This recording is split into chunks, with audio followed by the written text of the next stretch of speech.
রে পুকুরে এত টাকার মাছ মুছ ফালালি, ওই মাছ কই? মাছ একটু দিই না চোখে। আমি তো দেই না ভাই, জাল মাল হালাই, জালে তো আর মাছ উঠে না।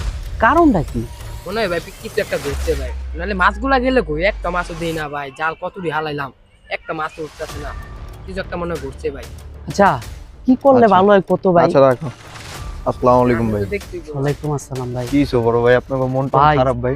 ভাই আমার মনটা খারাপ, আমার এত টাকার মাছ ফালাইছি পুকুরটার ভিতরে ভাই।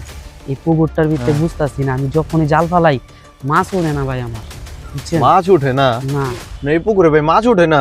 কয়দিন আগে দেখলাম ভাই ভরপুর মাছ। ভাই বুঝতেছি না আসলে কাহিনীটা কি ভাই, আমার মাছ কই গেল ভাই? এত টাকার মাছ ভাই, আমার তো ভাই কলজাটা পুরাই গেছে ভাই। এটা তো ভাই আমিও কই, কয়দিন আগে দেখলাম আপনার এখানে ভরপুর মাছ, এখানে রুটি দেই ওইখানে রুটি দেই, কিন্তু কোনো মাছ আসে না। এটার কারণটা কি ভাই? আসলে ভাই কারণটা আমিও জানতাছি না ভাই, বুঝতাছি না কারণটা কি, বিশেষ কারণটা কি।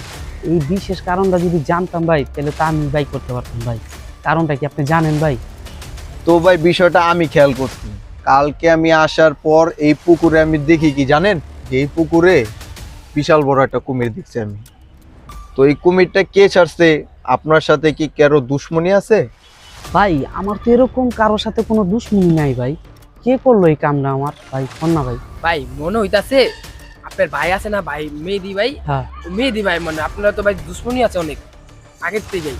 মনে হয় ভাই কুমিরটা হ্যাঁ ছাড়ছে। তুই কি শিওর মেয়ে দিয়ে কাজটা করতে পারছে? ভাই দুশ্মনী তো হের লগে ছাড়া আর কার লগে দেখতেছি না ভাই, আপনার লগে হের লগে বাদ যে একটা দুশ্মনী ঘটা লাইছে। তো ভাই বিশেষ কারণ হইছে এটাই, আপনি খাল কাটতে এই কুমিরটারে আনছেন। ভাই রে বা।